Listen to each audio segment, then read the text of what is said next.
souviendrez sans doute de ce tremblement de terre qui a secoué le Népal en se passant en avril 2015, un séisme d'une magnitude de 7,8 et qui a fait plus de 8000 morts.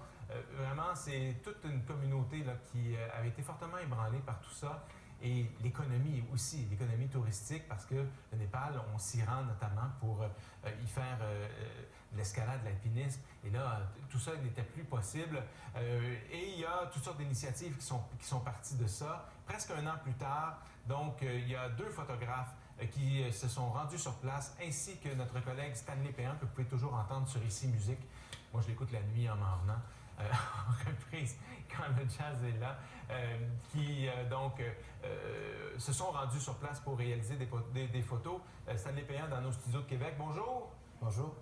On va parler de ce projet avec vous et également avec la photographe Kiran Amraoui qui était en studio avec nous à Montréal. Bonjour. Bonjour. Stanley, parlez-nous de ce projet. Comment c'est parti cette idée-là de se rendre au Népal, d'aller constater de visu et de prendre des photos un an plus tard? Depuis une trentaine d'années, puis moi, ça fait quelques années que je collabore avec eux comme ambassadeur, comme porte-parole de différentes initiatives. Puis on m'a proposé justement d'aller faire ce voyage-là, d'aller voir les gens qui ont souffert de ce tremblement de terre 7,8 à l'échelle de Richter. C'était un tremblement de terre assez grave qui a détruit certains villages à 90%. Détruit ou rendu les habitations impraticables parce qu'on est allé, et puis Kiran peut en témoigner, dans des lieux où les maisons sont encore debout, mais on n'ose pas habiter dedans parce qu'il suffirait d'une petite secousse, et il y en a eu beaucoup, des secousses depuis le 25 avril 2015, que tout pourrait s'écrouler encore. Alors ils utilisent ça comme des entrepôts pour l'agriculture, mais ils ont tout perdu, les habitants de ces régions qui en plus sont dans les montagnes et sont difficiles d'accès. C'est pas évidemment le centre-ville de Katmandou, la capitale, y a goûté aussi, mais c'est surtout les gens qui sont soutenus dans les régions excentrées que nous sommes allés visiter. Là. Donc, le Népal, on peut le rappeler aussi, les 8 sommets les plus hauts de la planète sont au Népal, c'est à dire que c'est un pays de montagne. Oui, tout à fait. Kiran Amraoui, qu'est-ce qui vous a marqué, vous, dans votre œil de photographe? Qu'est-ce que vous avez vu d'abord? Bon, malgré toute la destruction, les maisons, comme Stanley a mentionné, étaient quasiment, je dirais quasiment 100% étaient détruites ou endommagées, mais les gens, ils ont un esprit, une résilience d'esprit incroyable, une solidarité et entraide entre eux qui est vraiment remarquable. On vous a demandé de choisir quelques photos. Vous en avez sélectionné 3 pour nous. J'aimerais qu'on les regarde ensemble, que vous puissiez les commenter et nous dire, nous raconter un peu l'histoire de ces photos-là. Il y a beaucoup de visages. Vous parlez de la résilience des gens.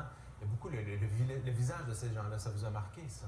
Oui, mais en général, j'adore les gens, j'adore travailler avec les gens et les Népalais sont des personnes très spéciales et ils ont un grand corps, et malgré qu'ils n'ont rien, ils partagent tous, ils nous invitent tout le temps chez eux dans leur petit abri fait en tôle, les petits abris temporaires pour nous offrir un petit thé, pour nous accueillir, pour nous faire la bienvenue. Vous voyez ces femmes, ça c'est une des photos que vous avez sélectionnées. Alors, dans cette image, on voit 3 femmes, 3 générations de femmes lors d'une réunion dans le village de Ramche, dans le district de Sindhupalchok. C'était l'image. L'image précédente. Oui, voilà, on la revoit. Alors, une des choses que j'ai remarqué au Népal, la reconstruction sera lente dans un pays pauvre comme le Népal parce que les hommes sont absents. Dans toutes ces régions rurales, les hommes sont soit à Katmandou ou en Inde en train de travailler. Alors, c'est les femmes qui se trouvent toutes seules avec les enfants et les personnes âgées. Alors, grâce à ça, la reconstruction est très lente. Et il y a aussi un autre enjeu que les femmes et les enfants sont des proies pour les trafiquantes. Ah oui. Sont très vulnérables, laissées toutes seules dans ces régions-là. Sur celle-ci maintenant?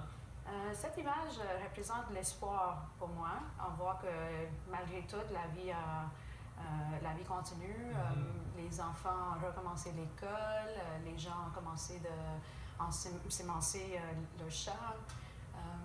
On voit les maisons sont toujours des maisons temporaires, des abris faits en tôle. Celle-ci s'appelle Retour à la maison. Oui, c'est ça. Alors on voit le jeune écolier qui retourne à la maison après sa journée.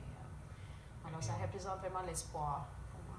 Et pause dans l'après-midi. Stanley, quand vous parliez de la fragilité des bâtiments, c'est frappant là, sur celle-là.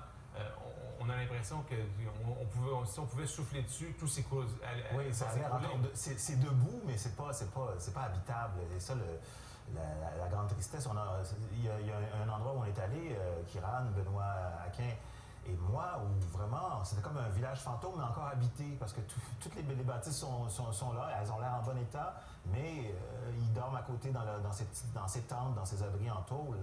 Et on parlait des femmes à l'instant, mais c'est une des choses qui m'a frappé, moi, parce que c'est une société essentiellement patriarcale, mais le tremblement de terre, ou en tout cas, je ne sais pas si ça avait commencé déjà avant le tremblement de terre, donne l'occasion aux femmes de se faire entendre leur voix. Elles veulent un métier, elles veulent la formation, puisqu'elles sont les soutiens familiaux, puisque leurs hommes sont au loin, elles ne veulent pas attendre, elles veulent pouvoir contribuer elles-mêmes à la reconstruction du pays, elles deviennent des femmes d'affaires. Donc, le CECI et d'autres organismes qui travaillent dans le développement durable leur ont donné de quoi se racheter des bufflonnes.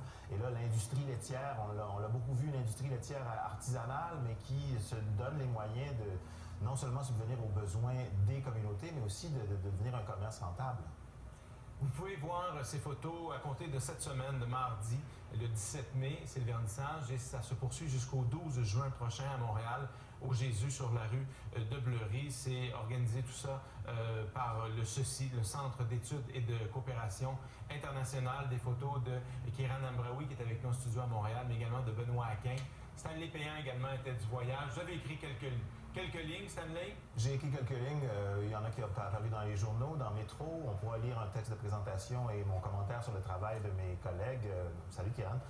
Et donc, j'espère que vous viendrez nous rejoindre. On ira certainement faire un tour. Ça nous aide, en tout cas, à mieux comprendre cette réalité qui peut nous paraître très, très lointaine. On comprend l'aspect économique et l'aspect touristique, là. Mais hormis ça, il y a des gens et je pense que votre travail en témoigne bien.